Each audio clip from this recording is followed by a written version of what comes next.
Welcome to Builders, the podcast for leaders who want to build great company.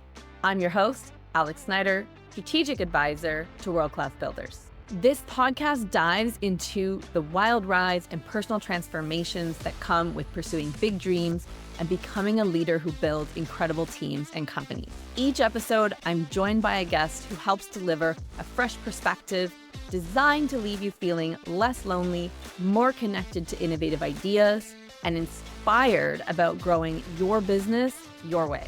If you enjoy the show, don't forget to subscribe on your favorite channel, leave us a 5-star review, and share your favorite episode with a friend. The podcast is sponsored by Alex Snyder Advisory.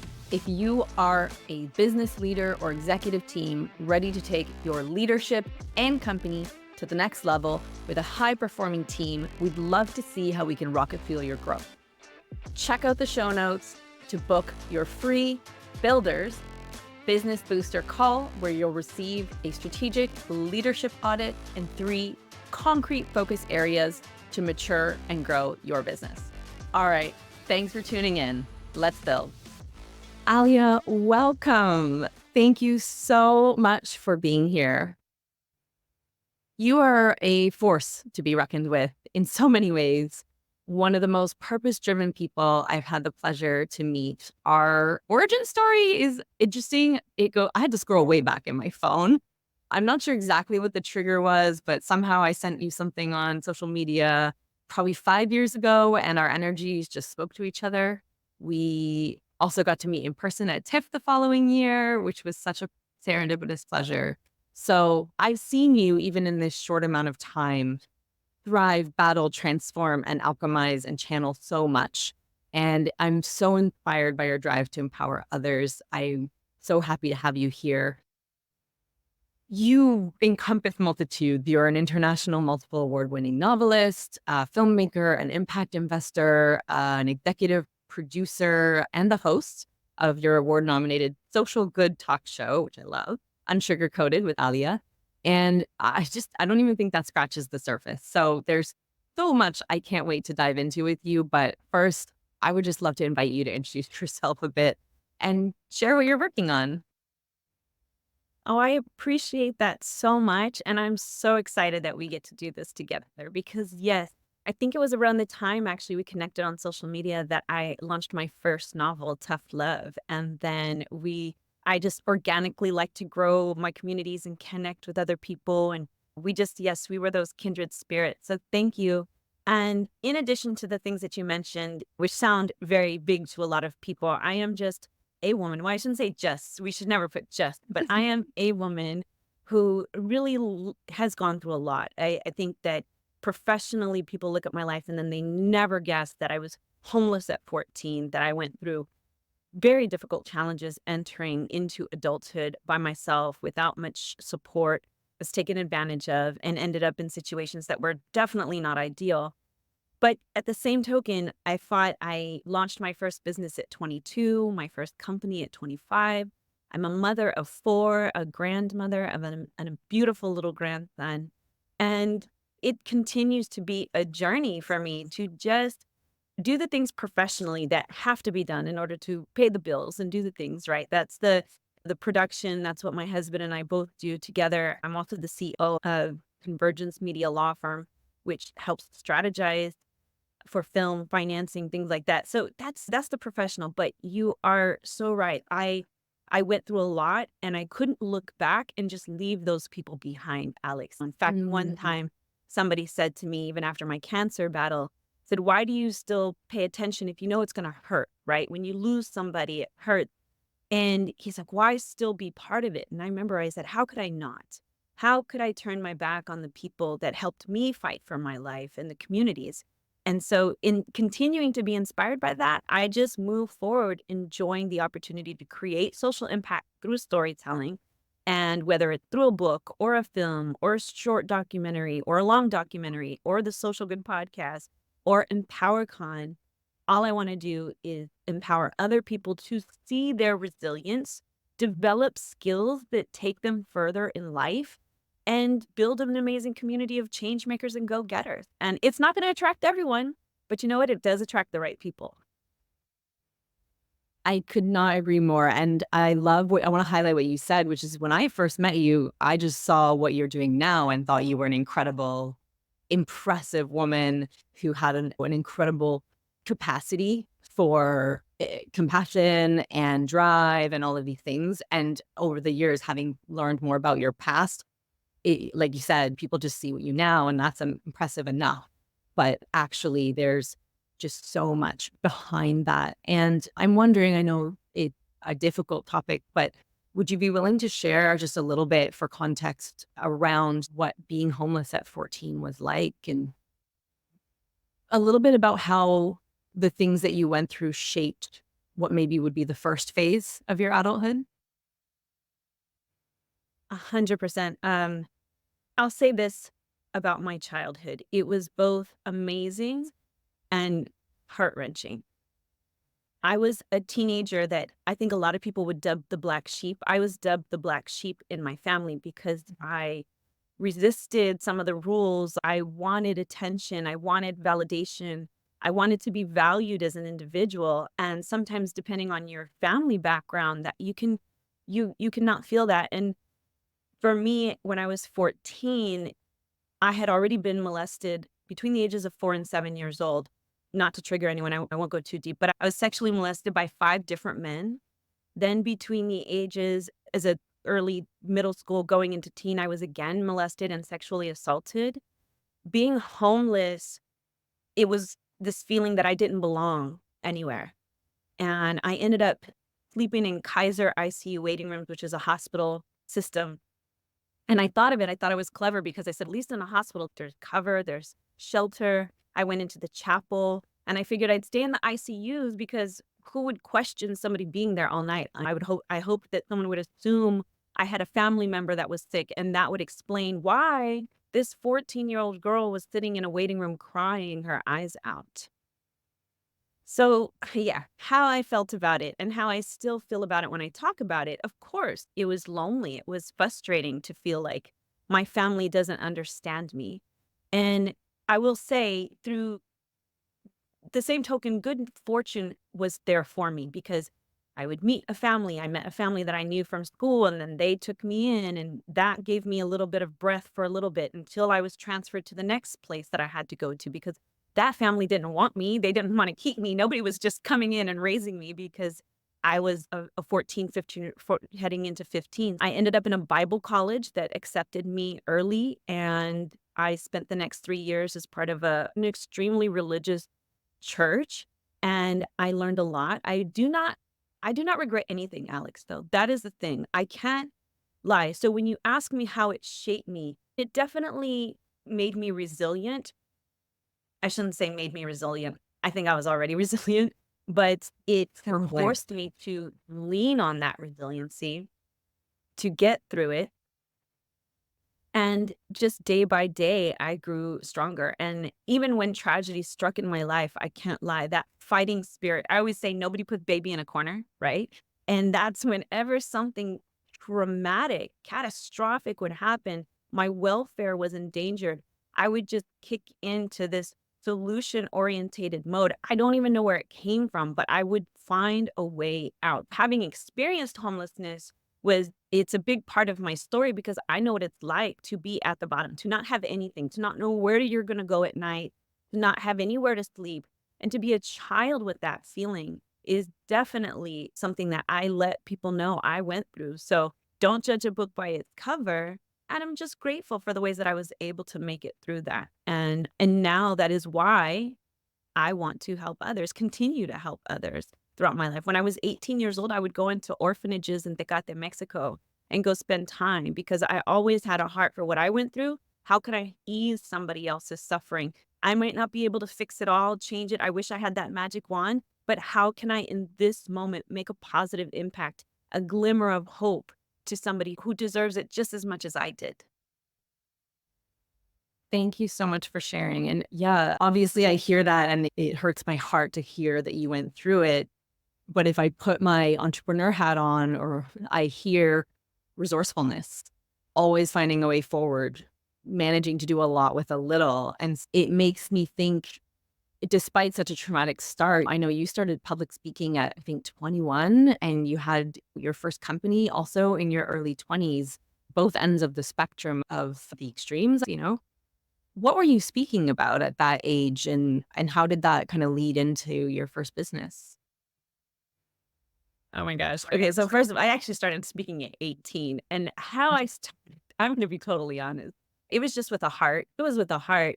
I was speaking to youth, not surprisingly. I went into actually my old middle school and would talk to youth about faith.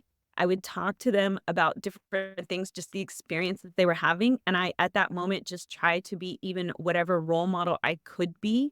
I think that these things also did make me more mature in some ways, even though I was 18, 19, 20. You're still growing up. You're still figuring things out. And then shortly after that, I'll be quite transparent with you. I inadvertently stole a car from a car dealership that I took. I came to test drive a vehicle. He said, "Take it home. Go show your friends." I don't know why he told a teenager. I said, "By myself?" He said, "Yeah, take it." And there's a whole explanation that now as an adult, I've gone back, I've dissected, and I understand that my issue was fear, right? I did not like confrontation. And so he gives me this opportunity. I go home. I'm hanging out. I'm taking the car for a ride. And he starts texting me, or to give an idea, this is like mobile pager days. So he's texting my pager, and he's leaving me voice messages on the pager of like, "Where are you? You need to come back." And he started getting aggressive. I'm not blaming him, but the way that I was like scared, I'm like, "Now you're aggressive, and now I'm afraid to confront you. I'm just gonna stay at home with this car." And 3 days later, I was arrested for grand theft auto. Oh my God. The only stupid decision I made in my life, but it's definitely one that takes the cake for sure, because I ended up having to sit in jail. I served I paid for my crime. I paid price for it. And even in that experience, I walked out of jail understanding that my time and my freedom are definitely the most important things that we have, right? Your ability to walk outside and go smell the air when you want to. When till you've gone through an incarceration, you don't understand and value how simple that blessing is. In what I was talking about, without sharing actually some of my personal story, I'll be honest, outside of the homelessness, of course, the incarceration, I stuffed that down real low. Once I got done with it, I was ashamed. I didn't want people to judge me. I didn't want that to be the only thing people thought of when they saw me. So for a long time, that was a skeleton in my closet, Alex. I did not talk about that. But now at this point in my life, not only for other people that have unfortunate incidents and they do become incarcerated, I think that exactly from where I'm at now, people need to have hope. People need to know that second chances do exist, that one or two even mistakes that you make, they do not define your life. And in the ways that I could, that is what I started speaking about so early. And then, of course, over the years, it developed into entrepreneurship because, yeah, I am one hell of an entrepreneur. Let me tell you, I am resourceful. I know how to get things done. I do it. I understand that what you put into things, you will get out of. And just being able to share that over the years is what I've focused on doing. Not a coach. People sometimes, "Oh, you're a coach." I said, "I'm not a coach." I love mentoring the world in my own way of healing and guidance and wisdom that I have acquired in the nearly 50 years I've been on this planet, half a century, which sounds weird. Although my 6-year-old firmly believes I'm still 26 because look, God bless that child. She's probably she's manifesting. Not that I look 26. She definitely does not believe I'm almost 50. And I just say that to say it's been a journey of helping others along the way, again, see their resilience. I encourage people to develop that personal development in their life and understand the impact that it has, whatever it is that you're trying to accomplish. I love that. We're going to keep going because there's so much more to your story, but I'm wondering at this point, can we talk about what were maybe some of the main lessons from your first entrepreneurial experience? Being an entrepreneur in your early 20s is different than in your 50s. Your experience, your community, everything is different. So I'd love to hear a little bit about that, just thinking about the range of people that might be listening.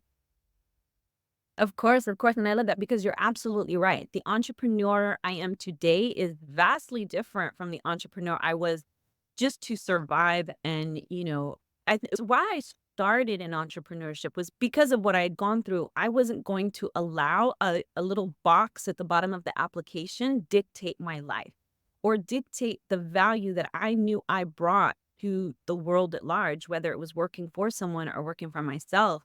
My mother was also an entrepreneur. I did have the good fortune of watching my mother build businesses herself, fail at times. She owned a financial consulting firm. And I remember as a little girl, I'd go in there and read her pamphlets and tell her when there were errors and proofread her stuff. But yes, then it was not understanding. I have to admit this. Early in my entrepreneurship, I didn't understand that network was critical to it, to be honest. I was raised with one of those families that's very, if you're not blood, we don't trust you, right? Like the circle is small. But here's the thing, you can have a small circle for sure. But as I started to mentor and help other people understand their capacity to do business, I would get questions like, I don't know enough people to build a business. But you do. If you have children in school, you've got other parents, you have a community that you are part of, whether you recognize it, whether you're tapping into it or not. And because I really had to experience a mindset shift, excuse me, that I don't have to do this all alone, that I do have a community I can lean on. And you also have to have the mindset shift that you are not bugging or bothering, but you're giving people an opportunity. And when you really stand strong in that, it becomes a different journey. So the person I am today in entrepreneurship does not fear that somebody is going to tell me no. I go by the guise of a closed mouth does not get fed. And I remember earlier in my entrepreneurship, probably around 10 years in, somebody gave me this beautiful gem. They shared with me the statistic that if I died tomorrow, maybe half the people, maybe even a third of the people I know would actually go to my funeral, right? And if it was raining, half of that. So it really changed my mind on why am I afraid of people understanding or knowing and having an opportunity to support what I'm doing, right? That is a big difference, I would say, that I've learned. We've been out promoting from PowerCon, which I know you're going to talk about in a second, but I've had we have an international internship program. So we have interns from all over the world that come and work with us. I've been having them out on the street, handing out flyers, promoting the event to people, trying to get other people to understand the value. And you should see it when they're like, somebody walks by and nobody wants to take it. There's that person who's like, nope, not me. And I'm teaching them, do not care what anyone else thinks. It's okay. You go on to the next. And if you stay focused on that, you will overcome any challenge you have in your career because you won't be concerned about what people think. You will only be concerned about the result that you're creating with the effort that you're putting in. That to me is one of the biggest lessons I've learned. I love that. Listening to you brought back so many actual memories for me. And I think sometimes, like you said, you started from a place of I just have to, and not in any way of the same spectrum. But I remember I was extremely shy and growing up, and I worked from very early age, and I lived on my own and worked in a bar. And I had, at one point they said, go to the stadium and hand out these like ticket coupons, bring people, like, so during a hockey match. And I remember being like, I'm sorry, what? And this is nothing. You're just handing out coupons to people, like, who cares? But for somebody who like was so introverted, I was like 17, I was like, what? And then having to go and just do it because like my job and paying my rent depended on it, was like, okay. And then I think as I've gotten older, realizing that when you have kind of purpose and you care about something, particularly if it's a little bit outside of yourself, that becomes easier. And so finding that meaning, I'll be honest, it's something I still struggle to do for myself, but I will be out pitching something that I believe in or I care about. And just that is such an incredible skill, and learning to not be held up by the potential perceived judgments of others, let alone real judgment. I do think that's powerful. And I know for myself, having gone through so many evolution and reinventing myself, it's absolutely something. If you had asked me a couple years ago whether I would be doing lives on my LinkedIn, like even talking about what I do now on my LinkedIn with my entire history of colleagues and peers, took me months to do. I was really protective of it. Yeah, I love that you say that.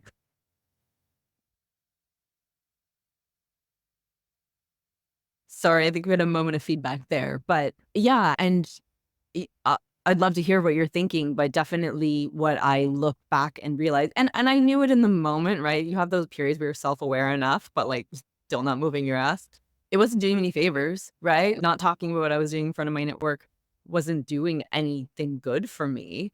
I had that period where I knew, but there was still the like internal things that slowed me down. But we got there. I would love to hear what you think of that. And then I have actually a quick follow-up question for you. I love that and appreciate that. No, I was just gonna say, people are shocked when I actually share with them I'm shy. And in fact, going back to the story about my experience with the incarceration, in that story, you can hear I was so afraid. I have a quick anecdotal story I want to share with you. When I was 5 years old, my mother, I was walking behind her. My grandparents had this in-law above their garage and very steep steps. We were staying with them for a while. And my mom was walking down the stairs in front of me. She fell. She tumbled down the stairs. She's laying on the floor. Thank God there was no car, but she's laying on the floor and she whispers to me, "Okay, grandma, grandma." And I am like, okay. So I go to my grandparents' door. I'm 5 years old. I'm in kindergarten. And I just remember holding my hand up to the door, contemplated, and I hesitated, and I contemplated, and I finally went back to my mother and she said, "Did you get them?" I said, "Everything will be fine." I walked back to the living room. I grabbed my jacket and I walked to school.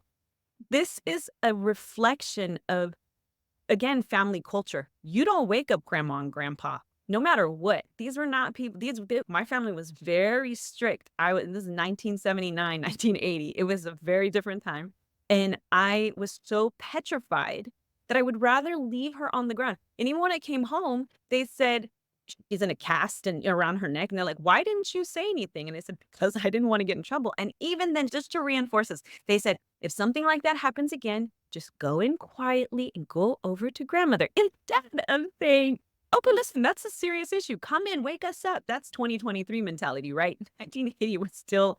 So this cultivated a very huge fear of confrontation, of authority. And exactly like you said, I moved through that and I'm grateful to have other people because it is a superpower, my friend. It is absolutely a superpower. And I'm so glad that you've changed and adjusted because yeah, it is a shift. So bravo to you for sure.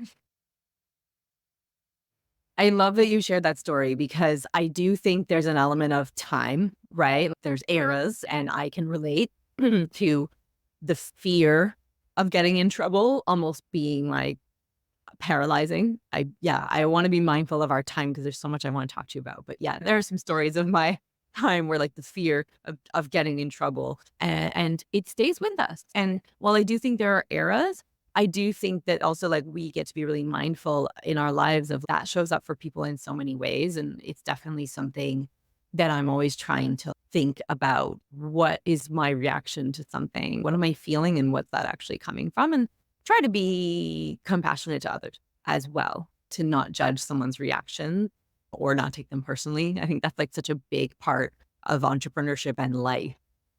You mentioned community, and I'm wondering community, not being alone, knowing that you can share, knowing that you're supported, feeling like you can speak and ask. And I know, and maybe I'm jamming a lot of things together here, but you exited a toxic marriage. You left behind what I believe was a multi-million-dollar business. You've gone through cancer and come out the other side in remission, but also with some autoimmune disorders, which I also can relate to the struggle of living with those. So I'm just wondering if you can maybe elaborate on what you learned from those or how you leveraged that knowledge and learning about community and being more open there and how those have how that's compounded and built upon itself. Yeah, I love that, and thank you, and I really love being able to share this because as I started building businesses closer to my 30s, I started to understand the network. Okay, you definitely want to make friends and you can be part of bigger communities, being part of just community as far as whether it was Middle Eastern community, things like that, and where I lived. I had started to expand, but being part of the cancer community was really where a lot changed for me. I was in a hospital bed. I had gone basically the entire first portion of my battle, not telling almost anybody about my what I was dealing with. One, I didn't want the sympathy. I didn't want like not sympathy. I just didn't want to be like, oh, poor her. People, you hear cancer and oh, I'm so sorry, and it's why I'm not dead yet. I'm here. Thank you. I know you're sorry. I'm going through this. It can be a bit of a pity, and you don't want people's pity. At least that's how I thought about it at first. And I was in a hospital bed. It came to a point where I was in a hospital bed. I had nothing but a Wi-Fi connection in my laptop, thankfully. And I just plugged in cancer support group into Facebook. And there became a group, or there was a group I became part of. At that time, it was called OMG, I'm Too Young for This. It was for really geared for the 19 to 40 demographic of cancer fighters.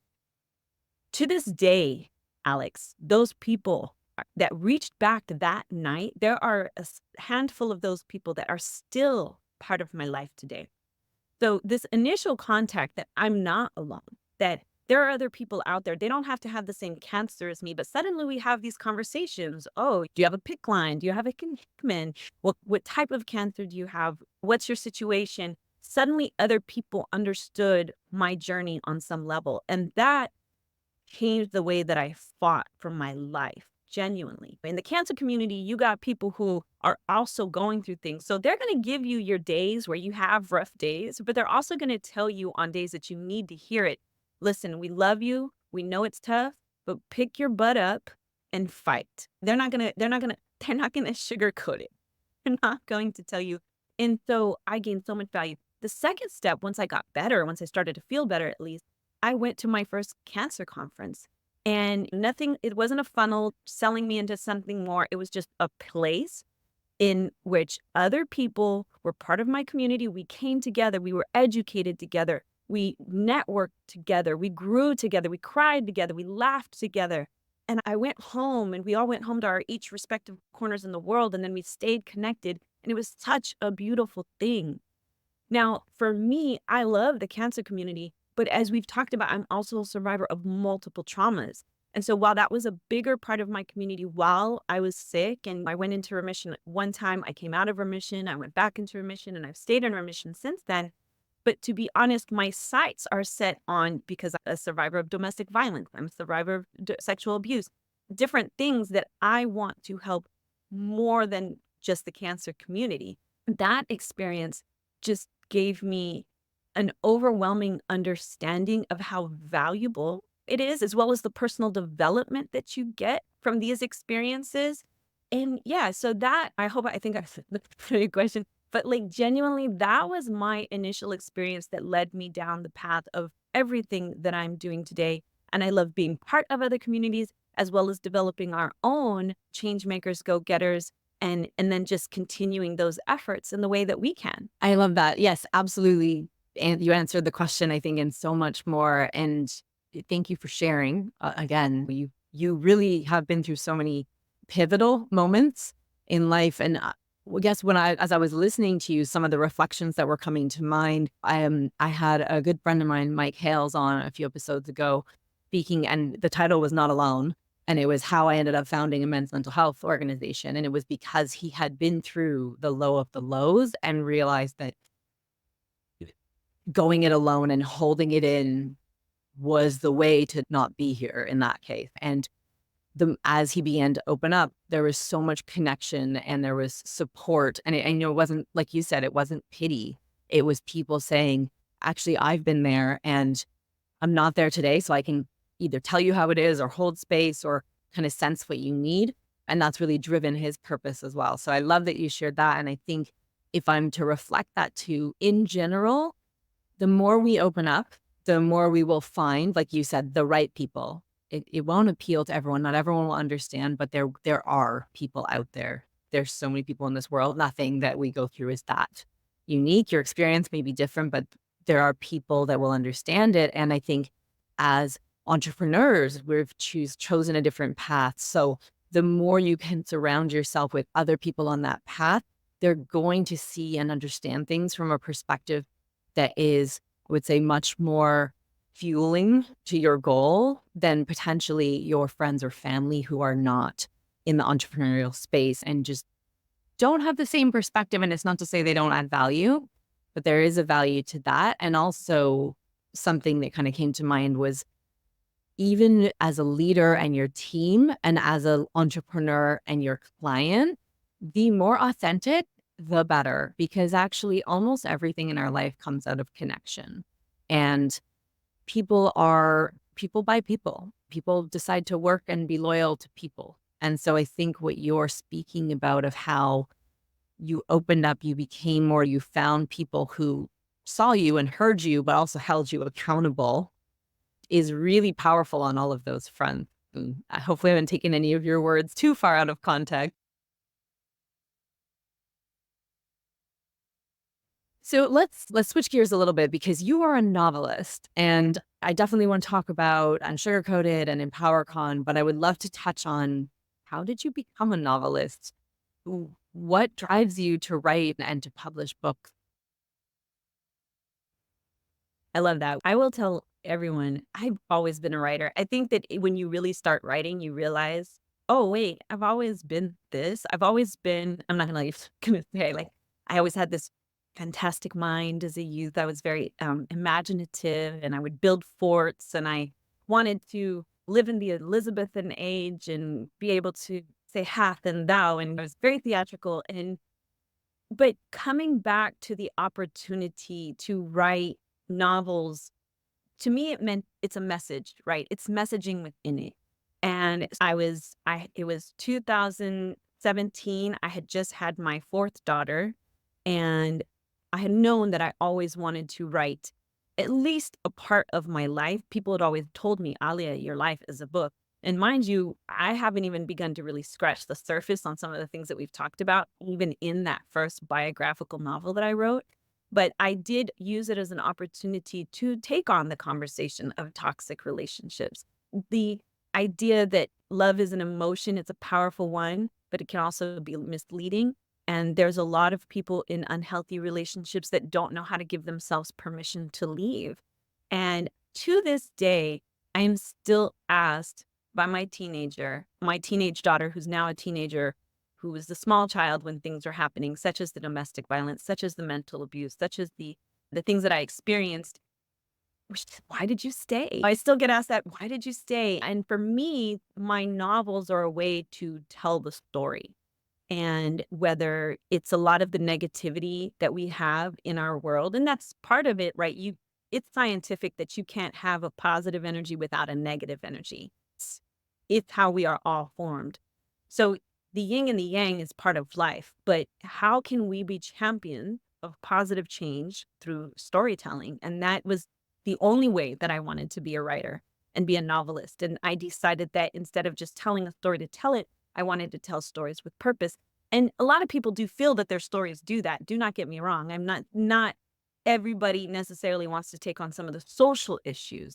And that to me is important and at the forefront of what I do, whether it's through the documentaries, through the novels, through the other things that we produce. But yeah, it was exciting. And I'll say this, the novel, I just started writing. A lot of people are like, how did you have time? You had a newborn child, you had other kids. I'm like, I know. I don't even know how I did it. I just know that I planned for the time. I planned for the time to make my dream happen. Was it easy? No. Was I exhausted? Yes. But did I get it done? Absolutely. And I moved forward. I didn't focus on being perfect. I focused on doing, because thankfully as writers, we can revise. Like, I go back to my first work, and of course I'm like, oh, I could do this so much better. Oh my God, if I can do this over. But that's okay. And I've always enjoyed writing and I have to say that I have a distinct memory in ninth grade, distinctly writing a short story for my class that even my teacher at that time was like, everyone was so surprised. They're like, okay, we didn't expect that. So I love looking back and saying I was always a writer. I wrote for my businesses, right? That's what made me a good marketer. That's what made me successful because I understood communication and effective communication. So, yeah, that's definitely how that journey started. And where I'm at now, there's a third novel coming out, once again, taking on social issues, but definitely excited to do it. That is so exciting. So, like we said, you've got the novels. You also have Unsugarcoated Media, which you're the CEO of. It is a nonprofit business that encourages a network of individuals to really look at how they can contribute positively to humanity, which it sounds like a sweeping statement. Can you tell us like a little bit more about how you came to move into a media company as your vehicle for this purpose? Yes. A lot of people don't know that back in the day, one of my first career moves and one of the things that I was able to launch as a business was actually in music. So I worked with entertainment. I've been around entertainment all my life. I had uncles who were comedians, and I saw people straddle entertainment with media in intriguing ways. And I can't lie, PBS was something that would come to my mind. I'm like, PBS can be a production company, but produce certain content, have a certain brand. How could I do something like that, but edgier? Because God bless PBS, which is the public broadcasting system here in America, in case anyone else doesn't know, which had Sesame Street and like Mr. Rogers. Those were great. But I wanted to take on issues a little bit more truthful because, to your point, I feel that as creatives, as writers, we are the pioneers of the human mind. And we are people that create the stories that people use to understand each other, right? That's why movies is such a big deal to everyone. Unsugarcoated media is definitely representative of whether we're publishing books, whether we're making movies, whether we're creating events, podcasts, whatever. Again, how can we create social impact, a positive social impact through those works? And so that's why it is a 501(c)(3) enterprise, media enterprise. And I wanted to do something different. I took all that I'd learned from working with artists, working in media, and saying, okay, let's do this. And it's been such an incredible journey. I can't lie. We have fun. We inspire other people to do their own works. And to me, that's all I'm asking for is other people to be on the journey with us, support what we're doing, and continue to. We are a community of people who get up every day to do dope things. That's what I say. I love that. I think that's a great slogan. So, where did EmpowerCon come from in that process? And tell us a little bit about it. Thank you. EmpowerCon. Okay, Empower. If I go back, remember I shared that I went to OMG cancer summits, right? Like the summits that I started going to. Think think those were the first of that kind that I've ever been to. Of course, I'd been to other different types of personal development for entrepreneurship, but this was different. And I loved it. I loved it. And then on top of that, I had the good fortune still through my entrepreneurship to have personal development training with David Bird, Jack Canfield, some of the most incredible personal development leaders in the world and recognized names. And that impact that it gave to me, I'm like, oh, I want to give this to other people. So we merged that. And essentially, I was having a conversation with my friend, also from Toronto, Anshal Vash, who will be coming from Toronto to speak for the second time at EmpowerCon. And they said, I'd love to create an event that focuses on three things. And it's broken down in the sessions. The sessions are curated to represent each of these sections, each of these thought process. So one is that admit the issues we have going on in society. We can't pretend that they don't exist. I know that they make sometimes people uncomfortable, but let's just be real. Let's be unsugarcoated about it. Let's admit we got some serious issues. And especially right now in a post-pandemic phase, we have education crisis, mental health crisis. We have things that we have many people suffering that don't have to, shouldn't have to, but they are. So admitting that is the first step. The second is ask, admit, ask. Okay, ask the questions that hopefully get us closer to solutions that address these issues authentically and honestly. And then the third session is based on adjust. So it comes with training workshops that we've now admitted, we've now asked. Now let's adjust our mindset. Let's give ourselves more tools to actually be able to address these issues in our societies. My goal is that everyone leaves with something that makes them a better person for themselves for their self-love, for their self-value, for their self-worth. But then also they go home, and what happens? That energy exudes, right? So now you're a force within your family.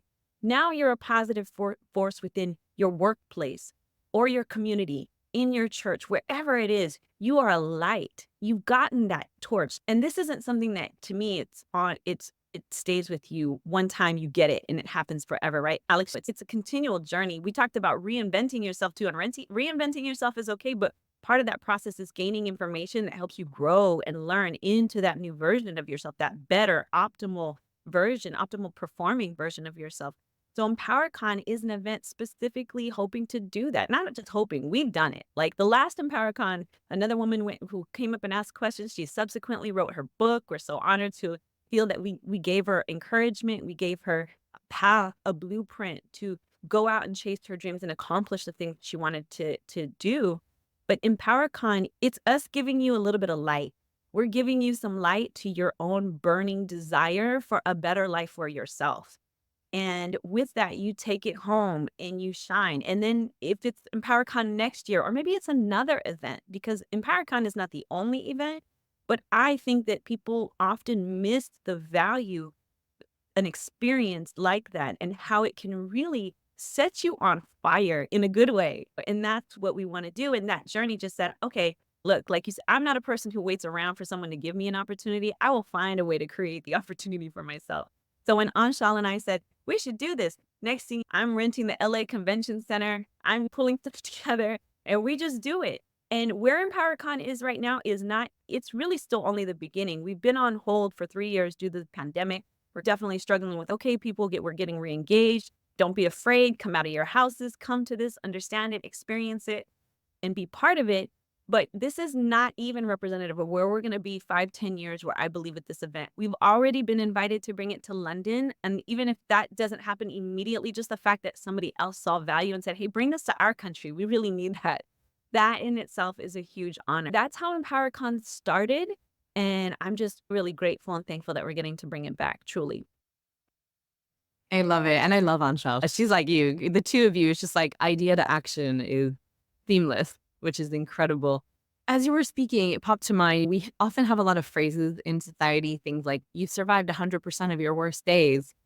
I'm curious, what's your take on statements like that? Are they helpful? Are those in alignment with how EmpowerCon works? It seemed like you had a lot of tools and perspective that you're bringing in. And I think this can sometimes be a blanket statement, but also a good reminder.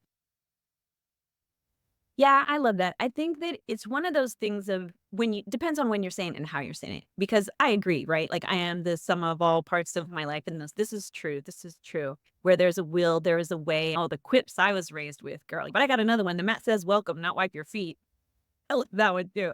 But the truth of the matter is, I think that something like that, it depends on how you're using it. Because it's no differently than, and I'll give you an example that may seem like it relates, but it doesn't. Like I had 3 miscarriages before I was able to have my first daughter. And every time it happened, the nurse would come in and say, this is just the universe's way. This is just what happened. And I would say, I don't want to hear that.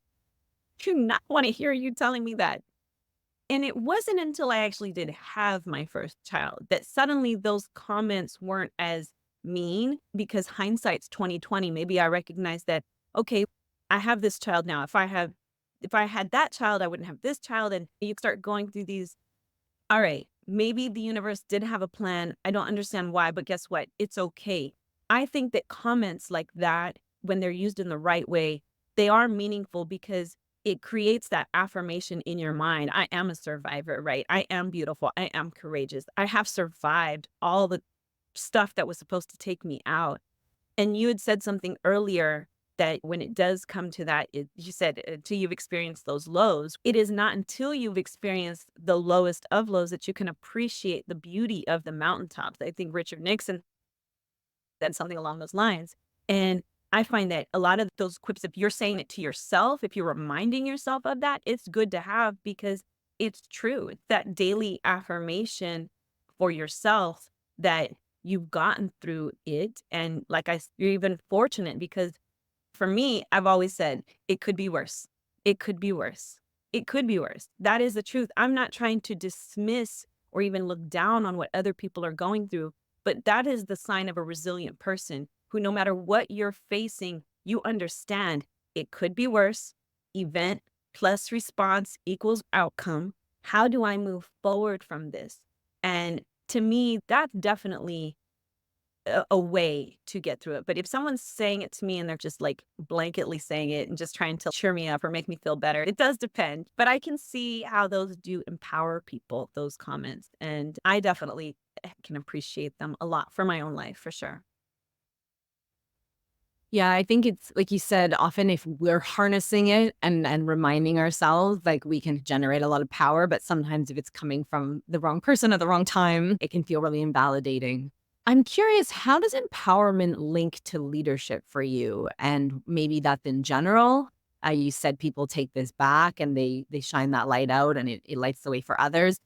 But also maybe how you run your businesses and your team. I love that. And I want to remind everybody, a captain steers the ship, but a leader charts the course. Okay. To me, leadership is not telling my people what to do. That's why I say I get out there, I hand them flyers. I'm the first one. I have no problem saying anything I ask of you, I can do myself. I don't need you, but I want you to be part of this and I want you to grow. Leadership in that aspect for me has been very much of just being a role model and teaching people how to. I'm very thoughtful. I try to be, at least. I don't know my team, hopefully they agree, but I think they do. They learn a lot from me because part of, again, charting that course is not just making a decision and then delegating to execute it, but more importantly, explaining why. What's the benefit? What's the meaning of this? We don't have our team create social media just to create it. We have the conversations about what branding is, what is really connecting with an audience.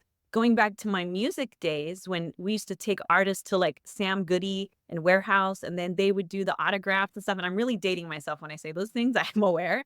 But that is connection was the way that you established that person when a record dropped, that the person was going to be calling up Warehouse. Do you have it in yet? Do you have it in? So with anything that you're doing with what I do, my style of leadership, it is empowering somebody because by teaching, by helping them grow, by being invested in how they what their experience is, that is really to me that the part that stands separately from just, okay, I'm your boss, you tell me. And also I can't lie, I've owned retail stores, I've owned professional businesses, and in each capacity, I not only want to empower the people working for me, I want to empower the community that I'm either providing services or selling to.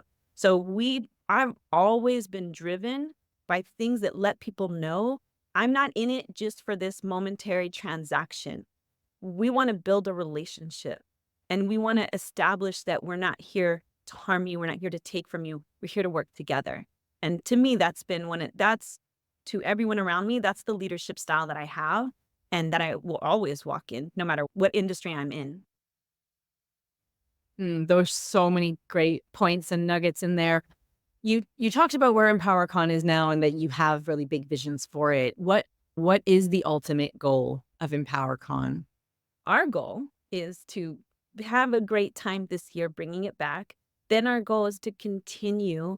I'll be honest, for the past couple of years, I've mostly financed this event because, again, just having time and bandwidth and producing and stuff. And so it was more critical to bring it back instead of waiting around for other people to necessarily understand and see the value yet. So we're excited because this one is, we're definitely going to create, we're going to capture more content about it. We're going to share with the world, what it is more in a bigger capacity. And like I said, because we're already invited to do it internationally, and similar to the cancer conferences that I used to attend as an inspirational model, that was one of the things that would be fun. We'd have it in Seattle one year, maybe it was in New York one year, maybe I can't remember where the other one, Vegas one year. So the long-term goal is for Empower to continue growing, continue impacting lives positively, and then take it around wherever people want us to come and the places that we feel give not only a community to be part of, but also an exciting experience. Because who doesn't want to get out and travel and then attend something fun and have this experience together? To me, that's definitely part of the vision. And I'm a big traveler, so always looking for a reason to go somewhere. Yeah, always a nice bonus when you can merge those two. We've talked a lot about reinventing or phases of life, getting to know yourself better. And we talked about being an entrepreneur in your 20s versus being an entrepreneur in your 40s. I'm curious, is there something that you know now that you wish you knew in your first phase of life or first, whatever you want to define that period as? Yeah, I'll say this, and actually, I gotta give credit to my husband for this. It's a little I get a little emotional every time I tell this story because it started as an observation. So, I'm remarried to an amazing man, entertainment attorney, executive producer extraordinaire, done films with incredible people. He's such an amazing I'm just so glad that the universe brought us together. And when we had my youngest daughter, it was his first child, and he would hold her in front of the mirror. 2 weeks old, when he'd hold her, he'd say, "Okay, repeat after me. I am beautiful, I am strong, I am courageous." Right? And he did this repeatedly. Oh my gosh, 3 months, 6 months, 9 months. We had this big mirror. And all the time he'd sit her before there. And I remember observing this thinking, oh my gosh, how would I have turned out if that would have been the reinforcement in my life every day since I was born, right? Imagine the powerhouse that I would have been. And I can see this in my daughter, by the way. But I'm so grateful to him because what it did is it started from my own self. Like I started saying, and I'll say this really quick. I used to have a post-it note when I was struggling with cancer. I had a post-it note on my mirror that said, I want to live. I want to watch my kids grow up. I want to give them lots of kisses. I do not want to die. So when we come to back to this moment, it reminded me of how powerful that is to tell yourself that, to remind yourself of that.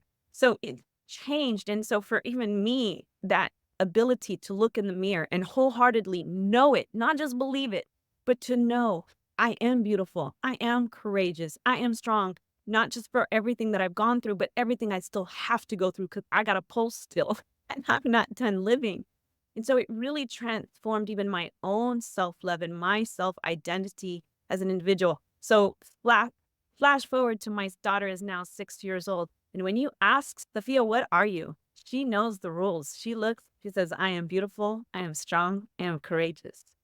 And I loved learning that our evolution becomes our revolution.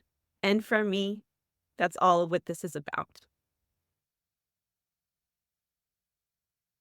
Wow, I love that. That might just be the title of this. Any parting thoughts for budding entrepreneurs or those who are firmly in the trenches of entrepreneurship now? Absolutely. And for those of you who get to make it to EmpowerCon, I'm actually having an expanded speech on this, but I've got to give this to you and I'll do it as quickly as I can. These are three critical things you need to understand and embrace as an entrepreneur. Resiliency, your ability to take on new challenges. In fact, if it makes you afraid, it's just taking you to a higher level, but understanding your resiliency is paramount. The second thing is actually your adaptability to stay in a state of flow, right? When things go wrong, sometimes they're going right. And instead of viewing as it, oh my God, this is a problem again, it's okay. We don't have a problem. We need to find a solution. We have a situation which needs a solution. So how can I change? How can I adapt so that I also protect my energy and my ability to deliver whatever it is I'm trying to deliver? And the third thing is the openness to grow and learn. You're never going to be old enough to learn. You're never going to know it all. So understanding that willingness to grow makes you a sharper iron in which you can go out there and cut out the things that you're not trying to have in this world, whatever it is you're trying to accomplish. The machete going through, I have this mind of going through the jungle of life, and you're sharpening your iron by being constantly willing to grow and understand new ways that you can do it, more effective ways. We live in a technological world that is constantly evolving. And then that challenges people, right? But there again goes back. You have the capacity to grow. You've been doing it. You have the ability to adapt. You've done it before. Don't be afraid. And then with that willingness to grow, you will find and tap into the success that you're looking for.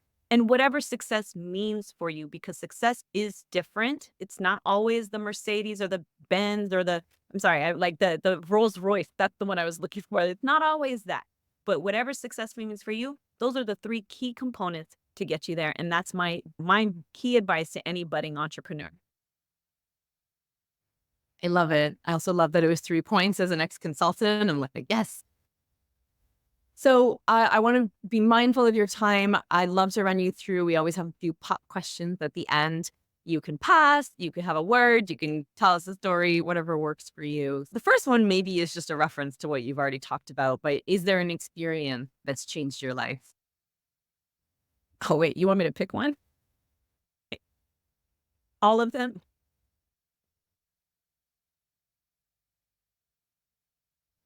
All right, we're gonna give you a pass on that because I think you've shared to your point, so many amazing moments. What does strategy mean to you? I love to take this to different people. Oh, good question. Strategy, I do my chin. Strategy is contemplating. Strategy is understanding that there is a formula. Okay. I don't go into a kitchen and bake a cake without looking at a recipe. And how you use that recipe or the formula is going to dictate the outcome. If I use too much sugar, if I use too much flour, like all these things. Okay. There is a formula, and understanding formula is strategy. I love playing games. I teach over the summer, I taught her checkers, right? And I taught her even Chinese checkers because to me, strategy is everything. It goes back to the solution issue. There's a problem. All right, I'm going to strategize on how to fix it. That's how you find your way out of problems, by being an expert at finding the strategy that's going to work for you. I love it. And I think what you highlighted is there are different ways to achieve outcome. And you said earlier, success is defined by you. So there's so much in there for people around. Actually choose what success you want. And then there's different ways to get there. You don't have to get there the way everyone else did. Is there a book that has changed your perspective on something? I will say it changed my perspective. And I talk about this. So that little stint I had in jail, I did do a lot of reading. And one of the books that I read was Maya Angelou's I Know Why the Caged Bird Sing. The title alone, I knew what it meant just from reading the title. I knew I was a caged bird, and I knew I was this damaged young girl that had been through a lot of trauma, and I didn't even understand that then, but her book enabled me to understand, again, I was not alone. Maya Angelou in her book actually talks about committing a crime, and she was like kind of pseudo managing a little brothel, and like she had her son and she had to run from the police, and then she recovered. She changed her ways after that. But my point was, oh, you mean I don't have to suffer for the rest of my life because of one? I almost feel like and I remember last time in EmpowerCon I said this, I was like, it's like the universe wanted me to read that book. And I joked that God could have done it a different way, or the universe could have done it, whatever someone believes me, could have just left me a Post-it note. But no, a Post-it note would have done just fine. But no, the message came through loud and clear. Not the sign you wanted, but the sign you needed. Sometimes we don't get the short form. All right, last question. If you could go to any concert tomorrow, touring or not, dead or alive, combine whatever you like, what would it be?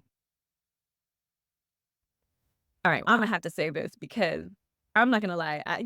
Taylor Swift right now. I want to go to the Eras tour. I actually loved her documentary Americana. I have a lot of respect for her as a young artist or woman artist. Everything that she's done, her heart.